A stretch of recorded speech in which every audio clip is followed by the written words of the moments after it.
الله الرحمن الرحيم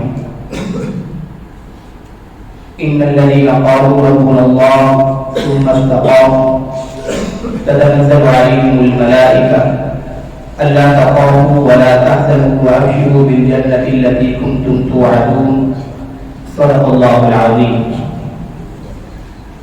بزرگان محترم اور برادران عزیز، آج اللہ کے فضل سے سیرت النبی صلی اللہ علیہ وسلم کا 15واں سیشن ہے۔ اللہ کے فضل و کرم سے 14 سیشن ہمارے مکمل ہو چکے ہیں۔ آخری جو سیشن تھا اس میں رسول اللہ صلی اللہ علیہ وسلم نے دعوت دین کی خاطر ذاتی طور پر جسمانی حوالے سے اور ذہنی حوالے سے کیا تکلیفیں برداشت کی، یہ ہمارا موضوع تھا۔ آج ہم اسے آگے چلیں گے۔ حضرات صحابہ کرام رضوان اللہ علیہم اجمعین نے اپنے ایمان کو بچانے کے لیے، اپنے دین کو محفوظ رکھنے کے لیے دعوت اسلام کی خاطر کیا قربانیاں پیش کی، اور جب ان پر مظالم اور تکالیف کے پہاڑ ڈھائے گئے اور تکالیف بہت زیادہ ہو گئی، تو اس وقت رسول اللہ صلی اللہ علیہ وسلم نے اللہ کے حکم سے حضرات صحابہ کرام کو کیا حکم فرمایا، جس کو ہم ہجرت حبشہ کے نام سے تعبیر کرتے ہیں، پہلی ہجرت ہوئی۔ یہ دونوں چیزیں آج کے سیشن کے اندر اجمالی طور پر آئیں گی۔ صحابہ کرام رضوان اللہ علیہم اجمعین چاہے چھوٹے تھے یا بڑے تھے، امیر صحابہ تھے یا غریب، مکی زندگی کے اندر جو بھی ایمان لائے ان کو تکالیف کا سامنا کرنا پڑا، لیکن زیادہ تر تکالیف اور مظالم غریب صحابہ کرام رضوان اللہ علیہم اجمعین پہ ڈھائے گئے، کیونکہ دنیا میں ان کی پشت پناہی کرنے والا اسباب کے درجے میں کوئی نہیں تھا۔ جب دعوت اسلام پھیلنے لگی، جس قدر اسلام کی دعوت پھیل رہی تھی، لوگ اسلام میں داخل ہو رہے تھے، اسی قدر کفار کا اور خاص طور پہ قریش کا غیر و قدر بڑھ رہا تھا۔ وہ تو شروع سے ہی کسی حوالے سے قبول کرنے کو تیار نہیں تھے۔ آپ علیہ الصلوۃ والسلام کو بھی تکلیفیں پہنچانی اور صحابہ کو بھی۔ صحابہ کو تکلیفیں پہنچی 2-3 واقعات سے، 2-3 صحابہ کے، کیونکہ یہ بڑے مفصل واقعات ہیں اور یہ ہمارا اس پہ کئی سیشن بھی لگ سکتے ہیں، لیکن ہم نے آگے چلنا ہے، اس لیے اجمالی طور پر صرف آپ کو تشریح دیا جاتا ہے تاکہ آپ کو معلوم ہو کہ سیرت سے روشن یہ بھی ہے۔ صحابہ نے اور خاص طور پر زیادہ جن پہ مظالم ڈھائے گئے وہ غریب صحابہ تھے، جو غلامی کی زندگی بسر کر رہے تھے یا آزاد تھے لیکن غریب تھے۔ انہیں سب سے زیادہ نمایاں نام حضرت بلال حبشی رضی اللہ عنہ، حضرت خباب بن عرب، حضرت سہیل رومی، حضرت یاسر اور ان کے بیٹے حضرت عمار، اور حضرت عمار کی بات حضرت سمیہ رضی اللہ عنہ۔ یہ آگے طویل فہرست ہے لیکن میں نے چند نام آپ کے سامنے رکھ دیے ہیں۔ حضرت بلال حبشی رضی اللہ عنہ یہ امیہ بن خلف کے غلام تھے، اور امیہ بن خلف کا ذکر گزشتہ سیشن کے اندر آیا ہے۔ رسول اللہ صلی اللہ علیہ وسلم کے جو خاص دشمن تھے جنہیں ہم ٹاپ 10 میں رکھ رہے تھے، ان میں ایک نام کس کا تھا؟ امیہ بن خلف کا۔ ابی بن خلف اور امیہ بن خلف یہ دونوں کون تھے؟ بھائی تھے، اور دونوں آپ علیہ الصلوۃ والسلام کی دشمنی میں، دین دشمنی میں صف اول کا کردار ادا کر رہے تھے۔ حضرت بلال رضی اللہ تعالی عنہ امیہ بن خلف کے غلام تھے، اور جب یہ ایمان لے آئے حضرت بلال، اور غلامی کی حالت میں ایمان لے آئے، جب غلام تھے، اور ایمان لانے کے بعد امیہ کو ظاہر ہے کس طرح برداشت ہو سکتا تھا کہ میرا غلام ہو کر کسی اور کی غلامی قبول کر لے نظریاتی طور پر۔ اس نے پہلے وہ سمجھانے کی کوشش کی کہ آپ محمد صلی اللہ علیہ وسلم کے دین کے منکر ہو جاؤ، حضرت بلال رضی اللہ تعالیٰ عنہ نے صراحتاً انکار کر دیا۔ پھر حضرت بلال کو بیان فرماتے ہیں، روایات کے اندر آتا ہے کہ وہ عرب کی تپتی ہوئی ریت کے اوپر اور بعض اوقات کنکروں کے اوپر مجھے لٹا دیتا تھا۔ عرب کی گرمی ہے اور اس گرمی میں نیچے کوئی ٹھنڈا فرش یا کوئی بستر نہیں ہے، بلکہ تفریح کنکر ہے، یا پتھر ہے اس کے اوپر بٹھا دیا جاتا اور میرے سینے کے اوپر ایک شخص کھڑا ہوتا اور وہ اپنا پاؤں رکھتا کہ میں جھنڈے نہ کر سکوں، حرکت نہ کر سکوں، اور اس وقت مجھے کہتا کہ تم محمد کا انکار کر، اور میں کہتا کہ یہ نہیں ہو سکتا، میں انکار نہیں کر سکتا۔ وہ کہتا تھا محمد کا انکار کرو ورنہ اسی حالت کے اندر تم مر جاؤ، اسی حالت میں مر جاؤ۔ تو روایات کے اندر آتا ہے حضرت بلال حبشی رضی اللہ تعالیٰ عنہ کی زبان کے اوپر اس وقت صرف ایک کلمہ ہوتا تھا، احد احد، اور یہ معلوم تھا کہ یہ کلمہ ایسا ہے کہ اس سے زیادہ کوئی اور تکلیف پہنچانے والا کلمہ امیہ کے من پہ نہیں ہو سکتا تھا۔ احد احد کا معنی ہے کہ ایک اللہ کی عبادت کرنی ہے۔ ظاہر ہے امیہ دعوت دے رہا ہے دوبارہ بت پرستی کی طرف آؤ، دوبارہ بتوں کی عبادت کی طرف آؤ، اور تکلیف پہنچا رہا ہے اور سخت اذیت ناک قسم کی الگناک قسم کی تکلیفیں ہیں، لیکن اس کے باوجود حضرت بلال حبشی رضی اللہ تعالیٰ عنہ کی استقامت اور ثابت قدمی کی زبان سے احد احد کہ میں نے صرف اللہ کی عبادت کرنی ہے، اس پر کوئی سودا بازی نہیں ہو سکتی۔ روایات میں آتا ہے کہ جب اس نے دیکھا کہ میرا یہ جو تکلیف کا سلسلہ جو میں دے رہا ہوں اس سے کوئی فائدہ نہیں پہنچ رہا، تو اسے اس سے آگے بڑھ کر اس نے حضرت بلال حبشی رضی اللہ تعالیٰ عنہ کے گلے کے اندر رسی ڈالی اور رسی ڈال کر وہ باش نوجوان اور لڑکوں کے ہاتھ میں دبا دی، اور وہ باش قسم کے نوجوان اور لڑکے حضرت بلال حبشی رضی اللہ تعالیٰ عنہ کو پورے شہر کے اندر گھسیٹتے تھے، پہاڑوں کے اوپر اور نیچے، اور وہ ایک جنون کی حالت میں آ جاتے تھے، لیکن اس جنون اور دیوانگی کی حالت کے اندر بھی زبان سے یہ بولا بڑے شہر صدر بڑے اعتماد کے ساتھ نکل رہا تھا، احد احد میں صرف ایک اللہ کی عبادت کروں گا۔ اسی وجہ کے حق تھا کہ ایک غلام اور حضرت خباب بن یاد، بعض روایات کے اندر آتا ہے کہ یہ کسی اور کے غلام تھے، اور بعض روایات کے اندر سیرت مصطفیٰ کے اندر لکھا ہے کہ یہ بھی خباب بن یاد کے غلام تھے۔ یہ امیہ بن خلف کے غلام حضرت خباب بن یاد رضی اللہ عنہ، ان کو بڑی تکلیفیں پہنچائی گئی۔ ایک مرتبہ حضرت عمر فاروق رضی اللہ تعالیٰ عنہ کی مسند پر تشریف فرما ہے کہ اسی دوران حضرت خباب بن یاد رضی اللہ تعالیٰ عنہ تشریف لاتے ہیں، تو حضرت عمر نے فرمایا کہ مسند سے اٹھے اور فرمایا کہ اے خباب آپ سے زیادہ تو کوئی رائے نہیں جو اس مسند پہ بیٹھے مگر بلال حبشی کے کہ وہ آپ سے زیادہ رائے ہیں کیونکہ آپ کے غلام ہی زیادہ ہیں۔ یہ حضرت عمر رضی اللہ تعالیٰ عنہ کی مطلب شناسی ہے اور بصیرت ہے کہ حضرت عمر رضی اللہ تعالیٰ عنہ اسلام کی دی تعلیمات کے مطابق حسن حسن کو نہیں دیکھتے تھے، دیکھتے تھے کہ جس صحابی کی جس قدر زیادہ اسلام کی خاطر قربانی ہے اس قدر زیادہ حکم کو دیتے تھے۔ حضرت بلال کے بارے میں بھی آتا ہے کہ جب حضرت بلال رضی اللہ تعالیٰ حضرت عمر فاروق کے پاس دور فاروقی کے اندر جب حضرت عمر امیر المومنین تھے جب ان کے پاس تشریف لاتے تھے، کہاں حبشے کے غلام اور حضرت بلال اور کہاں مراد رسول اور خلیفہ ثانی حضرت عمر فاروق رضی اللہ تعالیٰ، لیکن تاریخ لکھتی ہے چشم بدل نے دیکھا کہ امیر المومنین اپنی مسجد سے اٹھتا تھا اور اٹھ کر بلال رضی اللہ تعالیٰ کو کہتے تھے تعال جا سیدنا بلال رضی اللہ عنہ، لوگوں کھڑے ہو جاؤ ہمارے سردار اور آپ کا حضرت بلال تشریف لائے۔ کہاں امیر المومنین کہاں حضرت بلال، لیکن اس بات کو کوئی اس وجہ سے کہ حضرت بلال کو بلا کے تھی۔ تو جب حضرت عمر فاروق نے حضرت خباب بن یاد کو یہ جملہ فرمایا کہ آپ سے زیادہ تو کوئی لائق نہیں جو اس مسجد پہ بیٹھے کیونکہ قربانی آپ کی زیادہ ہے، ہاں بلال ہے کہ بلال کی قربانی زیادہ ہے، تو حضرت خباب نے فرمایا کہ امیر المومنین میری قربانی بھی بلال سے کم نہیں، حضرت بلال کو تو ان سنگریزوں پہ لٹایا جاتا تھا، مسجد پہ لٹایا جاتا تھا، مجھے تو امیہ کے خلف اور میرا آقا جو تھا اور جو کافر تھے مجھے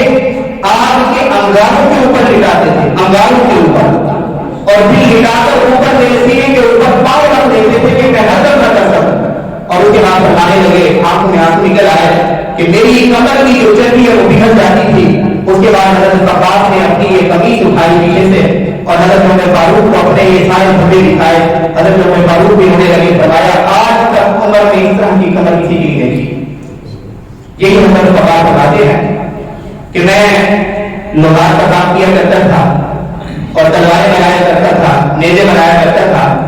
تو میں نے ایک تلوار بنائی آج سے روایت کے لیے، یہ بھی سب سے بڑا دشمن تھا علیہ السلام کا، اس کے لیے تلوار بنائی۔ جب تلوار میں نے اسے دیکھی اور پیسے کا تقاضا کیا، ظاہر وہ سردار تھا اور میں بے دستہ بے دست تھا، جب پیسوں کا مطالبہ کیا اپنی مزدوری کا تو وہ کہنے لگا کہ میں اس وقت تک تمہیں ایک پائی معاوضے کے طور پر دینے کو تیار نہیں جب تک کہ تم محمد کا انکار نہ کرو، کیونکہ میں اسلام لانا چاہتا صلی اللہ علیہ وسلم۔ تو حضرت خباب فرماتے ہیں کہ میں نے کہا بڑے شہ صدر کے ساتھ کہا کہ اے عاصم بن وائل، اگر تم مر کر دوبارہ بھی زندہ ہو جاؤ، 100 مرتبہ مرو، 100 مرتبہ زندہ ہو جاؤ، کیونکہ میں محمد کا انکار نہیں کر سکتا، دین کا انکار نہیں کر سکتا، اس لیے کہ جو سودا ایمان کی صورت میں میں کر چکا ہوں، اب اس سودے سے میں انحراف نہیں کر سکتا۔ مال تو مال، دولت تو دولت، جان بھی چلی جائے میری مدد کر سکتی ہے، لیکن اس سودے سے انحراف نہیں کر سکتا۔ آگے کے لیے حضرت سہیل رضی اللہ تعالیٰ یہ روم کے تھے اور غریبان کے بندے نے انہیں غلام کے طور پر خریدا تھا، اور عبداللہ بن جدعان نے انہیں آزاد کیا تھا۔ جب انہوں نے رسول اللہ صلی اللہ علیہ وسلم کی دعوت کو قبول فرمایا اور اسلام لے کے آئے، اس وقت ان کے اوپر بھی نظام لگائے گئے، تکلیفیں، اذیتیں جو کچھ پہنچا سکتے تھے، کیونکہ یہ روم کی طرف سے آئے تھے، کوئی خاندان وہاں نہیں بس رہا تھا۔ بڑے شاطر قسم کے لوگ تھے کہ مسلمانوں کے جو خاندانی لوگ تھے ان کے اوپر حامی اٹھاتے تھے کہ سارا خاندان ہمارے مقابلے میں آ رہے ہیں، لیکن جو بیچارے بے کس بے سہارا تھے، غلامی کی زندگی گزار رہے تھے،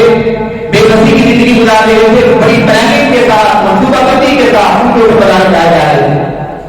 روایات کے اندر آتا ہے کہ حضرت سہیل رضی اللہ تعالیٰ عنہ جب ہجرت کرنے لگے،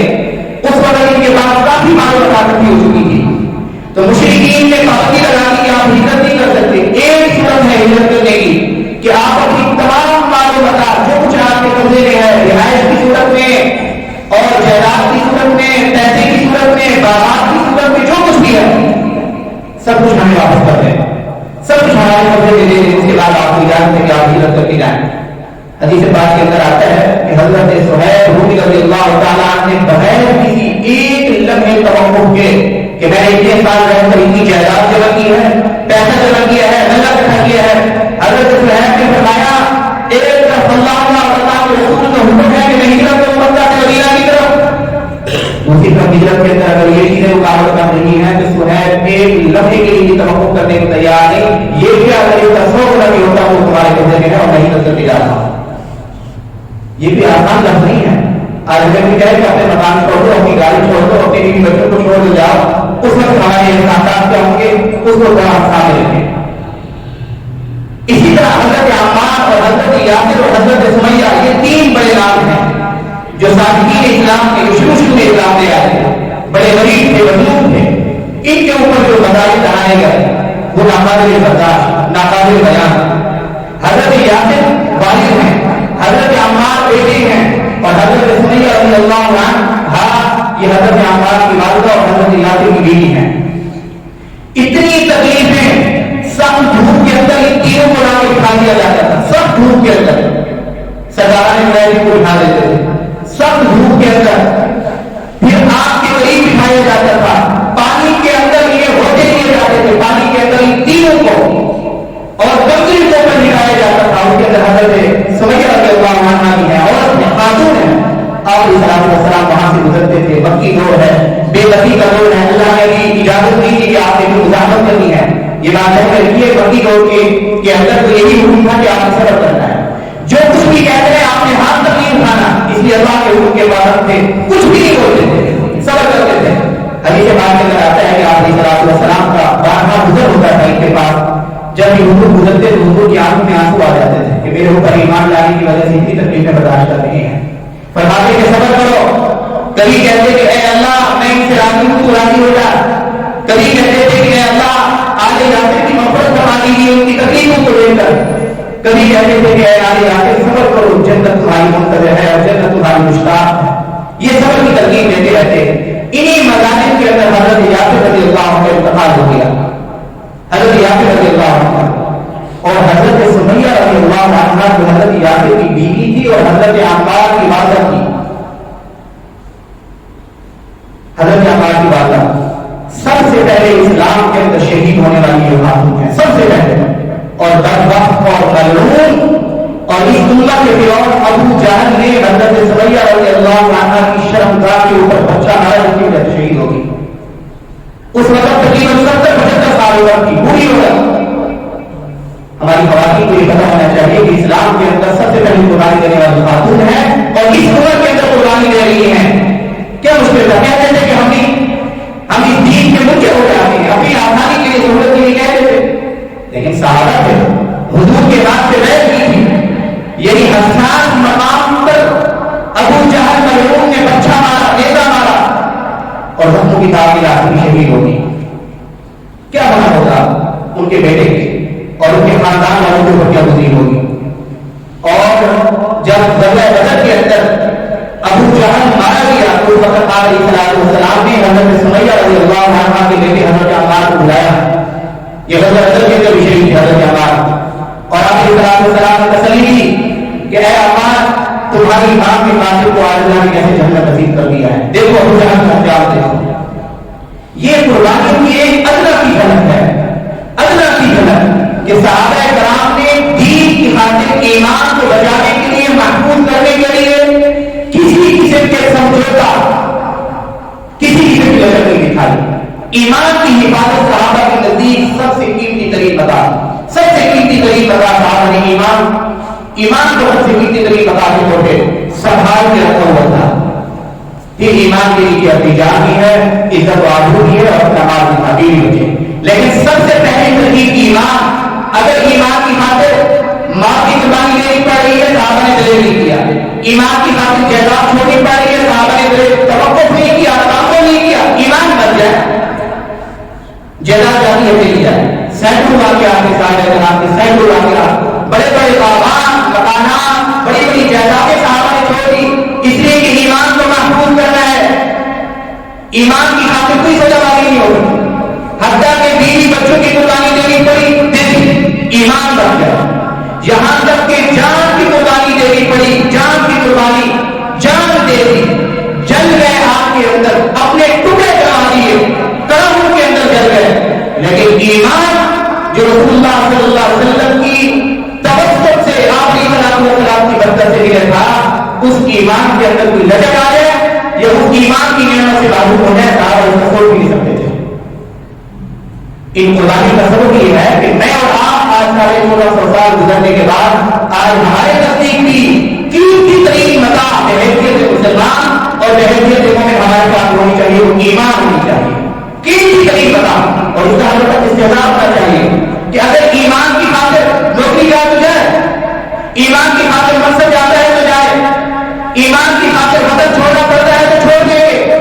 ایمان سے قیمتی ترین متاع کے لیے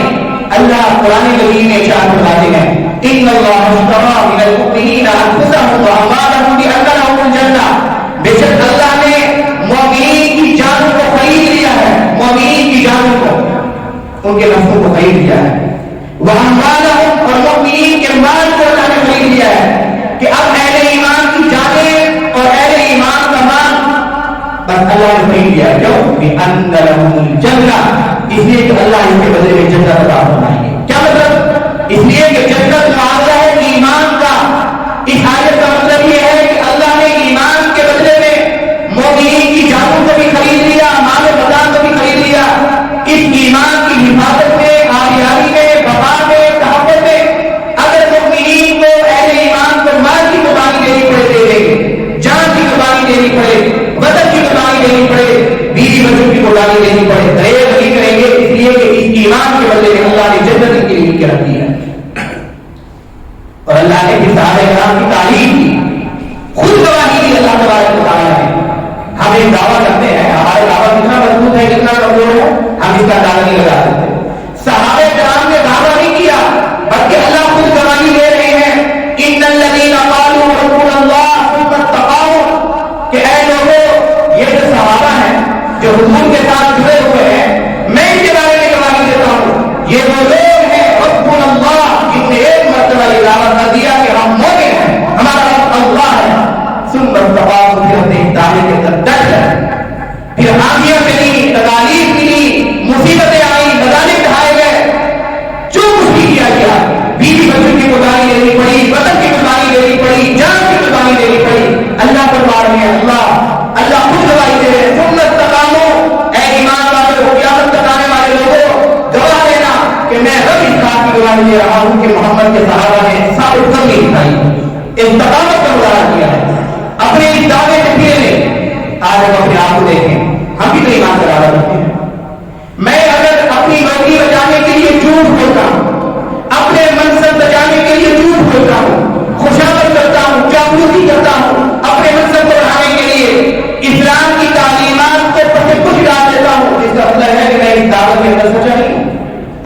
ہوتا تو اسلامی تعلیمات میرے سامنے ہوتی، کسی قسم کا کوئی سمجھوتا نہ کرتا، اپنے ایمان کو محفوظ رکھتا. یہ میرا آپ کی سبب ہے کہ صحابہ نے صرف ایمان کا دعویٰ نہیں کیا بلکہ دعوت کرنے کے بعد ڈٹ کے جو قربانی کی سامنے آئی صحابہ نے دے دی بغیر کسی تعصب اور توقع کے. اور اللہ نے اس بات کی گواہی دی. صحابہ کا یہ کردار اور یہ روشن کردار میرے آپ کے سامنے ہونا چاہیے. بہرحال جب یہ تکلیفوں کا سلسلہ بڑھا آگے، کہ میں نے صرف ایک اللہ کی جھلک آپ کے سامنے رکھی ہے تاکہ مجھے آپ کو معلوم ہو کہ ہم تو دین کی خاطر پسینہ بھی برداشت نہیں کرتے، پسینہ بھی نہیں لگاتے. صحابہ نے کیا کچھ کیا ہے، کیا کچھ کیا ہے. صحابہ ہمارے بہت بڑے محسن ہیں. جب یہ سلسلہ اذیتوں کا تکلیفوں کا آگے بڑھا اور صحابہ کے لیے بہت مشکل ہو گیا، بہت مشکل ہو گیا. ایمان کو بچانا بحیثیت انسان بچاتے رہتے لیکن مشکل ہو گیا. حضور کی مجلس میں آتے تھے، دار میں جمع ہوتے تھے، اپنی ایک کار گزاری پیش کرتے تھے. آخر رسول اللہ صلی اللہ علیہ وسلم نے اللہ کے حکم سے صحابہ کرام کو حکم دیا، تفرقوا فی الارض فإن اللہ سیحفظکم. میرے صحابہ اپنے دین کو بچانے کے لیے، اس آزمائش سے نکلنے کے لیے جو آزمائش تمہارے اوپر ہے، تمہارے دین کا امتحان لے رہی ہے، تم نے ابھی تک ثابت قدمی کا مظاہرہ کیا ہے لیکن بہرحال آزمائش ہے. اس آزمائش سے نکلنے کے لیے پھیل جاؤ زمین پر، کسی اور جگہ کی طرف رخ کر جاؤ جہاں جا کر تم اطمینان اور سکون کے ساتھ دین کی تعلیمات پر عمل کر سکو. اصحاب نے پوچھا ارادہ نہ کرنا، اللہ کے رسول آپ حکم تو فرما رہے ہیں، ہم جانے کو تیار ہیں، بیوی بچے چھوڑنے کو تیار ہیں. بیوی بچے اگر ہمارے ساتھ نہیں جاتے چھوڑنے کو تیار ہیں، جن کی بیوی بچیاں جائیں گے ہم لے جانے کو تیار ہیں، لیکن بتائیے کہاں ہے. اب رسول اللہ صلی اللہ علیہ وسلم کی حکمت عملی دیکھیے. آپ علیہ الصلوۃ والسلام کی نہایت بصیرت کے ساتھ دانش مندی، حضور پہ دانش مندی ختم ہوتی ہے. آپ علیہ الصلوۃ والسلام پہ تو بصیرت ختم ہوتی ہے فراست. حضور علیہ الصلوۃ والسلام نے حبشہ کی طرف ہجرت کا حکم دیا. یہ بات ہے کہ پہلی جو ہجرت ہوئی ہے وہ حبشہ کی طرف ہوئی ہے، بعد میں جا کر مدینہ کی طرف ہجرت کی ہے. اور یہ جو ہجرت ہوئی ہے یہ 5 جنوری میں نبوت کے 5ویں سال ہوئی ہے. مکی زندگی کے اندر نبوت کے 5ویں سال آپ علیہ السلام نے صحابہ کو حکم دیا کہ حبشہ کی طرف ہجرت کر جاؤ. اب حجاز کے ساتھ جو ملک لگتا تھا وہ یمن میں لگتا تھا، بالکل متصل تھا. حضور نے وہاں حکم نہیں دیا، اس لیے آپ علیہ السلام کو معلوم تھا کہ وہاں کے جو بادشاہ ہے وہ ظالم ہے اور اہل مکہ کے ساتھ اس کے روابط ہیں. اگر یہ ہجرت کر کے وہاں جاتے ہیں تو اہل مکہ آسانی کے ساتھ ان کو واپس لے آئیں گے. بادشاہ کے ساتھ اپنے روابط قائم کر کے کہاں جانا ہے، یمن کی طرف سفر ہوتے تھے، یہ جا کر مسلمانوں کو واپس لے کے آ جائیں گے قریش اور کافر. آپ علیہ السلام نے حبشہ کی طرف حکم دیا اور وجہ یہ بیان فرمائی کہ حضور علیہ السلام کو علم تھا، بعض لوگوں کے لیے معلوم ہوا تھا کہ حبشہ کے اندر جو بادشاہ تھا جس کا لقب ہے نجاشی، جیسے روم کے بادشاہ کو کیا کہا جاتا ہے کیسر، ایران کے بادشاہ کا لقب ہوتا تھا کسرا، مصر کے بادشاہ کا لقب ہوتا تھا فرعون. ان کے نام یہی تھے، یہ القابات تھے ان کے. اسی طرح حبشہ کے جو بادشاہ کا لقب تھا وہ تھا نجاشی. اس کا اصل نام تھا اصمعہ، الف صاد میم ہا، اصمعہ، یہ اس کا اصل نام تھا. آپ اسلام کو معلوم ہوا کہ بڑا عادل ہے، منصف ہے اور اپنی رعایت کے اندر ظلم برداشت نہیں کرتا، اصول کا بادشاہ ہے. آپ السلام نے حکم دیا کہ حبشہ کی طرف ہجرت کر جاؤ، اللہ آسانی کر جائیں گے. اور ایک وقت ایسا ہے کہ اللہ ہم سب کو جمع کریں گے ایمان والوں کو، اشارہ تھا مدینہ کی ہجرت کی طرف. اب یہ پہلی سفر تھا درمیان میں یہ حضرات گئے، بندرگاہ پہ گئے، 2 کشتیاں پھیلی تھی. پہلی جو ہجرت تھی حبشہ کی طرف دو ہجرتیں تھیں، ایک 590 میں نبوت کے 5ویں سال اور دوسری ہجرت ہوئی نبوت کے 6ویں سال. پہلی ہجرت کے اندر تقریباً 11 مرد تھے اور 5 عورتیں تھیں، تقریباً 16 افراد مقدم، یہ 6 عورتیں تھیں. اور دوسری جو ہجرت ہوئی حبشہ کی طرف وہ ہی نبوت کے 6ویں سال میں، اس کے اندر 80 سے زیادہ مرد تھے اور بعض روایات کے اندر آتا ہے 18 عورتیں، بعض روایات کے اندر آتا ہے 16 یا 17 عورتیں، جو ان میں سے بعض افراد بیویاں. یہ مسلمان ہجرت کر کے گئے حبشہ کی طرف. اب حبشہ کے اندر جب ہجرت کر کے گئے وہاں نجاشی بادشاہ کو معلوم ہوا تو اس نے بڑا اہتمام کیا کہ پڑوس سے ہمارے پاس مہمان آئے ہیں، بڑے احترام کے ساتھ رکھا. قریش کو برداشت نہیں ہو رہا کہ یہ مسلمان وہاں پہنچ گئے ہیں اور بڑے اطمینان کی زندگی گزار رہے ہیں. انہوں نے مشورہ کیا اور مشورے کے بعد 2 پوری وفد بادشاہ نجاشی کے پاس بھیجا. قریش نے، کافروں نے عبداللہ بن ابی ربیعہ اور عامر بن عاص، یہ دو کوئی وفد قریش مکہ کی طرف سے، کافروں کی طرف سے گیا بادشاہ نجاشی کے پاس، بڑے ہدایت لے کر، تحائف لے کر، اور ان کو حکم دیا گیا کہ پہلے جا کر یہ جو تحائف ہیں اور ہدایت ہیں یہ جا کر آپ نے نجاشی کے جو وزراء ہیں اور اس کے جو مقرر لوگ ہیں ان کو پیش کرنے ہیں، ان کو اپنا ہاتھ خیال بنانا ہے، کسی طرح کوشش کرنی ہے کہ وہ نجاشی کو کہیں کہ غیر مشروط طور پر یہ جو مکہ کے لوگ آئے ہوئے ہیں اپنے دین سے پھر ایک کو ہمارے ساتھ واپس کر دیں، غیر مشروط طور پر، اور یہ واقعہ کہہ رہے تھے یہ بڑے شاطر ہیں، یہ بات بڑا شاطر ہوتا ہے، ان میں جا کر وہاں ہدایت پیش کی ہے،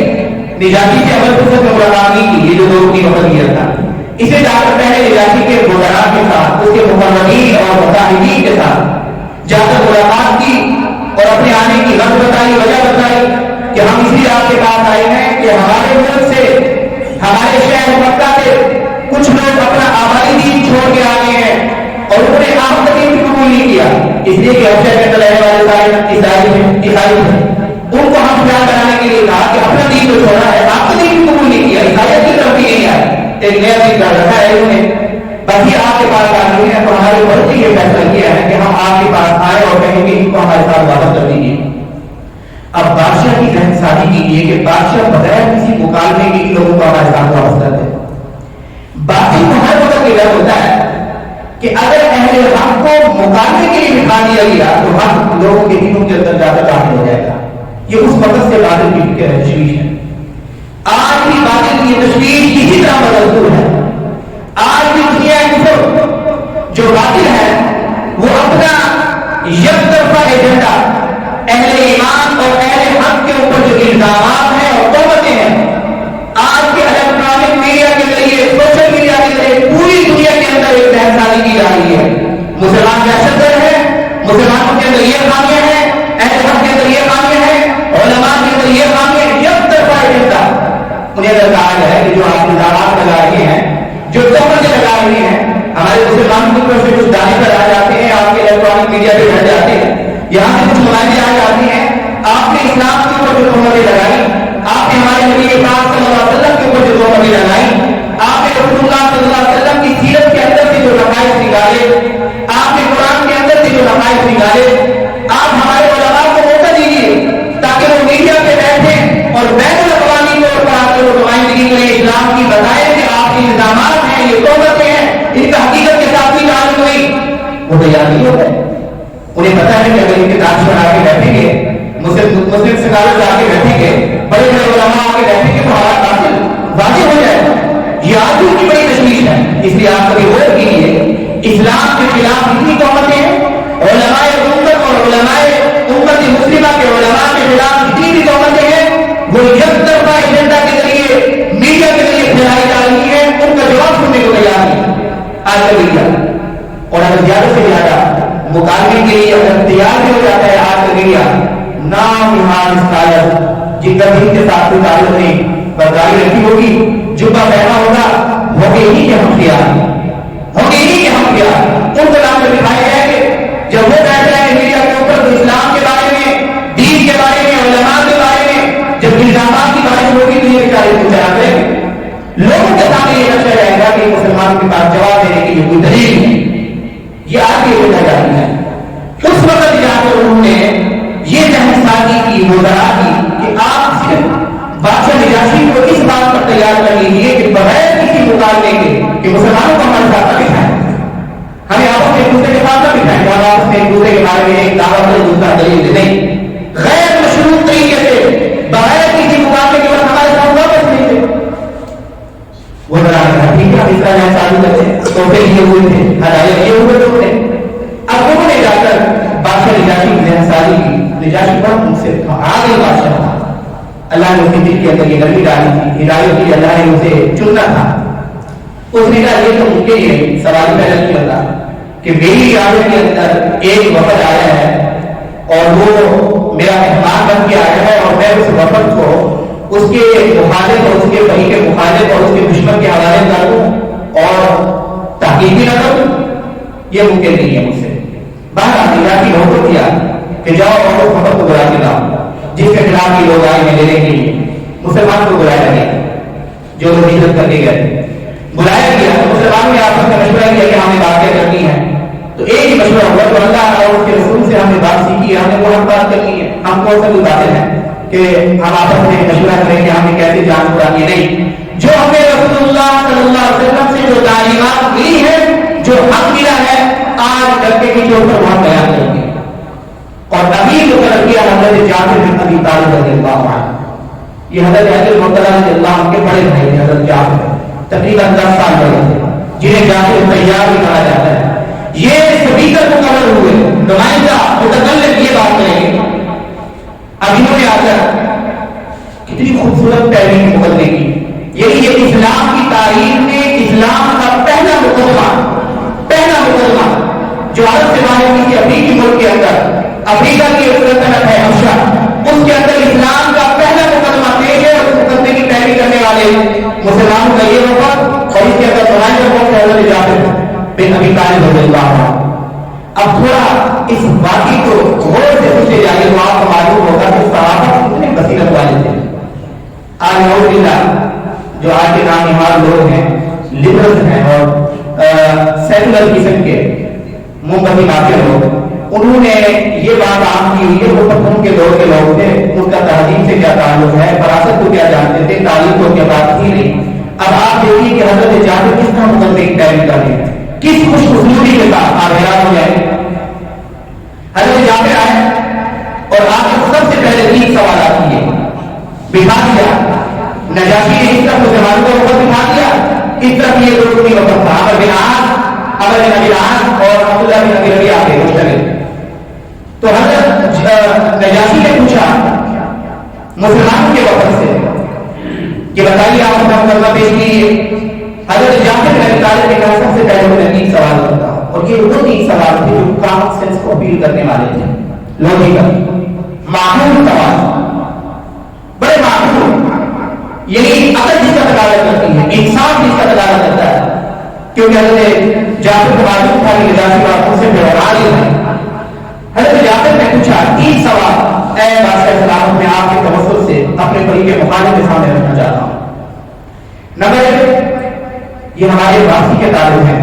کہ ہم ان کے ساتھ جائیں اور آپ ہمیں ان کے حوالے کر دیں. ان سے پوچھیں کیوں آپ حوالے کریں گے, ہم کسی کی غلامی سے بھاگ کے آئے ہیں, کیا ہم کسی کے غلام تھے, اپنے آقا سے بغیر اجازت لے کر بھاگ گئے ہیں, تو ٹھیک ہے آپ کو واپس کر دیجیے.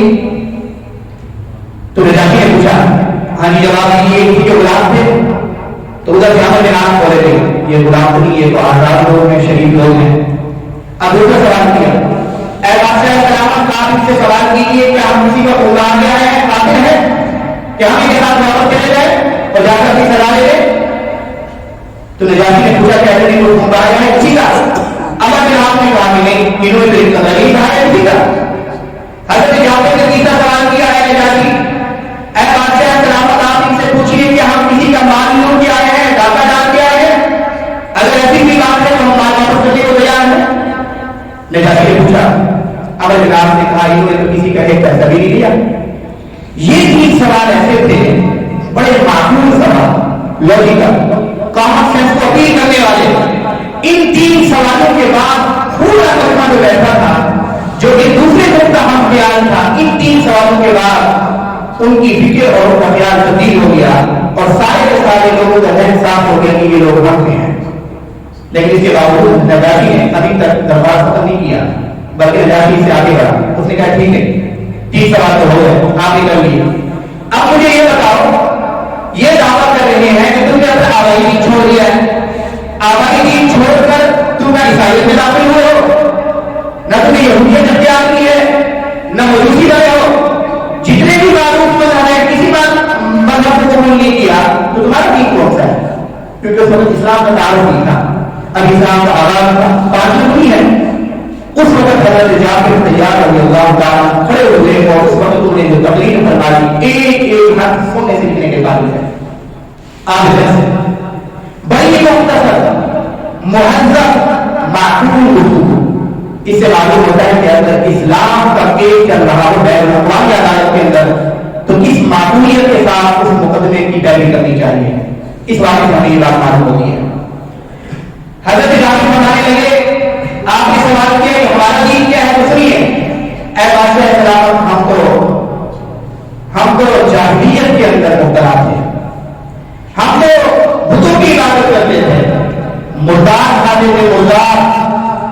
آگے فرمایا کہ ہم زنا کا اہتمام کرتے تھے, بدکاری کرنے والے تھے, رشتے داری کو توڑنے والے تھے, پڑوسیوں کے ساتھ برا سلوک کرنے والے تھے. دنیا کا کوئی آئے اور کوئی خامی اور کوئی نافرمانی ایسی تھی جو ہماری زندگی میں نہ ہو. اچانک ہمارے درمیان سے اللہ کی طرف سے ایک رسول آئے. انہوں نے آ کر ہمیں دعوت دی کہ صرف ایک اللہ کو معبود بنانا ہے, صرف ایک اللہ کی عبادت کرنی ہے, صرف دیانتداری کے ساتھ چلنا ہے, صداقت اور دیانتداری کا مظاہرہ کرنا ہے, عفت اور پاکیزگی کی زندگی گزارنی ہے. اور ہم اس رسول کے کردار سے واقف ہیں, اس کی صداقت اور دیانت کو جانتے ہیں, اس کے حسب اور نسب سے واقف ہیں کہ وہ عالی النسب ہے, عالی النسب ہے, اس کی عفت اور پاکیزگی کو جانتے ہیں کہ ان سے زیادہ کوئی باقیہ نہیں. وہ ہمارے پاس آئے اور انہوں نے ایک اللہ کی ہمیں دعوت دی, ہم ان کی دعوت کو قبول کر لیا. ہم نے ان کی دعوت پر لبیک کہا, ہم ان کے پیچھے چل پڑے. وہ جو احکامات لے کر آئے تھے ہم نے پیروی کرنا شروع کر دی. جس کو انہوں نے حرام کہا ہم نے حرام جانا, جس کو انہوں نے حلال کہا ہم نے حرام جانا. یہ خلاصہ بیان کر دیا, خلاصہ بیان کر دیا. آگے فرمایا کہ اے بادشاہ سلامت, یہ ہے ہمارا مقدمہ, یہ ہے ہمارا قصور, یہ ہے ہمارا جرم جس کی بازار میں ہم مارے گئے. جب ہم نے اس دعوت کو قبول کیا, اس نبی کی پکار پر لبیک کہا, یہ ہمارا سب سے بڑا جرم بن گیا. ہماری زندگی ہمارے اوپر تنگ کر دی گئی. یہ جو فریق بخاری صاحب کے سامنے بیٹھا ہے اس سے برداشت نہیں ہوا. دن ہو یا رات ہو, خلوت ہو یا جلوت ہو, انہوں نے ہمارا جینا حرام کر دیا. انہوں نے ہماری عورتوں کو دیکھا, مردوں کو دیکھا,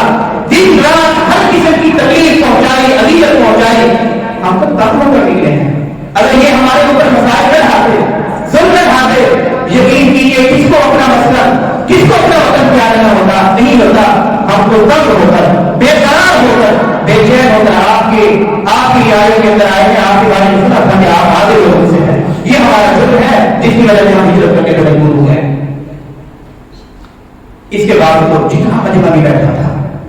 وہ پرجوش انداز میں یکسو ہو گیا مسلمان کی طرف. اب وہ جگہ اختیار کر گیا, ان کا ظلم سامنے آ گیا. نجاشی بڑا منصف بھی تھا, سمجھدار بھی تھا,